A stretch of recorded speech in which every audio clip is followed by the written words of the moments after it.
Bapak, Ibu, Saudara-saudari umat beriman yang terkasih, selamat memasuki masa Prapaskah. Hari ini, setiap kita akan ditandai dengan abu. Hal ini mengingatkan kita akan ritual Israel kuno, di mana seseorang menabur abu di atas kepalanya atau di seluruh tubuhnya sebagai tanda kesedihan, penyesalan, dan pertobatan.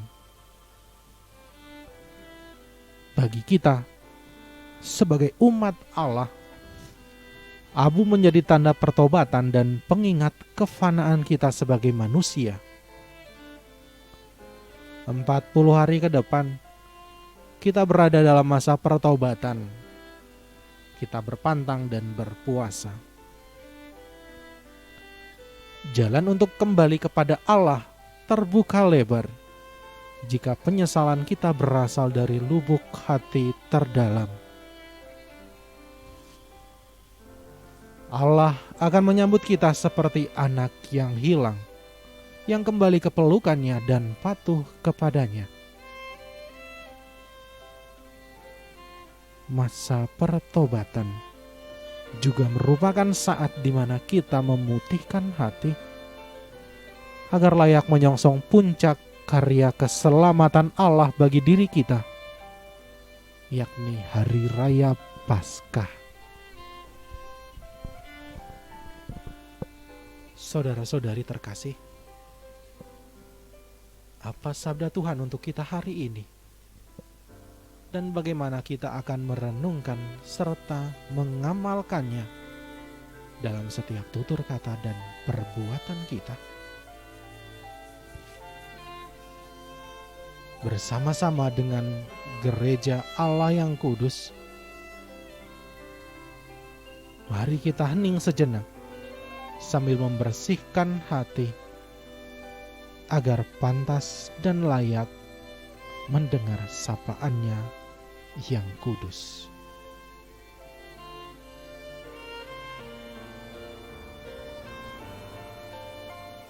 Terpujilah Kristus Tuhan, Raja mulia dan kekal.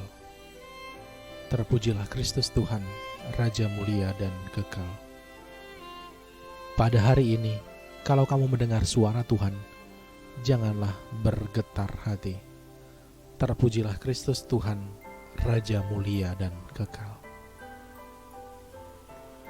Inilah Injil Yesus Kristus menurut Matius. Dimuliakanlah Tuhan. Dalam khotbah di bukit, Yesus bersabda kepada murid-muridnya, "Hati-hatilah, jangan sampai melakukan kewajiban agamamu di hadapan orang supaya dilihat. Karena jika demikian, kamu tidak beroleh upah dari Bapamu yang di sorga. Jadi, apabila engkau memberi sedekah, janganlah engkau mencanangkan hal itu, seperti yang dilakukan orang munafik di rumah-rumah ibadat dan di lorong-lorong supaya mereka dipuji orang. Aku berkata kepadamu, mereka sudah mendapat upahnya. Tetapi jika engkau memberi sedekah, janganlah diketahui tangan kirimu apa yang diperbuat tangan kananmu. Hendaklah sedekahmu itu diberikan dengan tersembunyi. Maka Bapamu yang melihat yang tersembunyi akan membalaskan kepadamu. Dan apabila kamu berdoa, janganlah berdoa seperti orang munafik. Mereka suka mengucapkan doanya dengan berdiri dalam rumah-rumah ibadat dan pada tikungan-tikungan jalan raya, supaya mereka dilihat orang. Aku berkata kepadamu, mereka sudah mendapat upahnya. Tetapi jika engkau berdoa, masuklah ke dalam kamarmu, tutuplah pintu, dan berdoalah kepada Bapamu yang ada di tempat tersembunyi. Maka Bapamu yang melihat yang tersembunyi akan membalasnya kepadamu. Dan apabila kamu berpuasa, janganlah muram mukamu seperti orang munafik. Mereka mengubah air mukanya supaya orang melihat bahwa mereka sedang berpuasa. Aku berkata kepadamu, mereka sudah mendapat upahnya.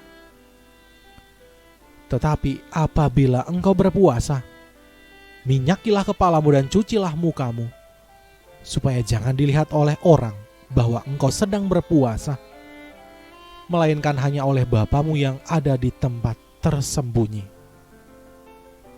Maka Bapamu yang melihat yang tersembunyi akan membalasnya kepadamu. Demikianlah Injil Tuhan. Terpujilah Kristus. Bapak, Ibu, saudara-saudari, umat beriman yang terkasih, sedekah, doa, dan puasa, kewajiban-kewajiban agama yang biasa menghiasi masa tobat. Masa tobat menjadi kesempatan yang baik untuk mempersiapkan diri menyambut Paskah. Namun ini bukan berarti bahwa masa ini hanya sekedar masa yang mendahului Paskah, melainkan merupakan kesatuan yang utuh dari misteri Paskah. Paskah dan keselamatan tidak akan terwujud jika orang tidak lebih dahulu menghayati pertobatan dan melakukan silih atas dosa-dosanya.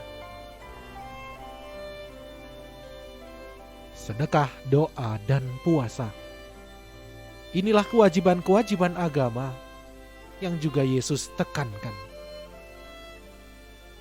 Namun Yesus menekankan lebih pada prakteknya yang tulus dan jujur. Bukan kepura-puraan hanya supaya dilihat oleh orang lain.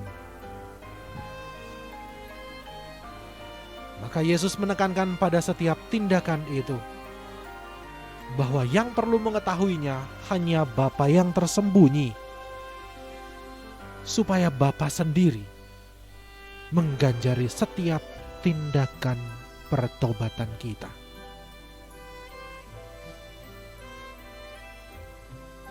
Sedekah, doa, dan puasa tak perlu pujian orang lain untuk dapat memetik kebahagiaan dari tindakan-tindakan itu. Pada dasarnya, tindakan-tindakan ini bahkan mendatangkan ganjaran tepat saat kita melakukannya. Namun sekali lagi, syaratnya adalah ketulusan dan kejujuran, sehingga kita bahagia karena telah masuk dalam rahmat itu sendiri, yakni ketika Bapa yang tersembunyi melihatnya. Rahmat yang paling besar adalah ketika Bapa sendiri yang membalas perbuatan-perbuatan kita.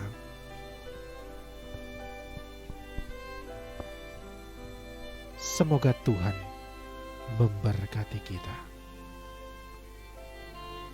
Amin. Marilah kita berdoa. Ya Allah, Bapa yang Maha Rahim, kami mengucap syukur atas kesempatan yang boleh kami terima untuk mendekatkan diri kepadamu.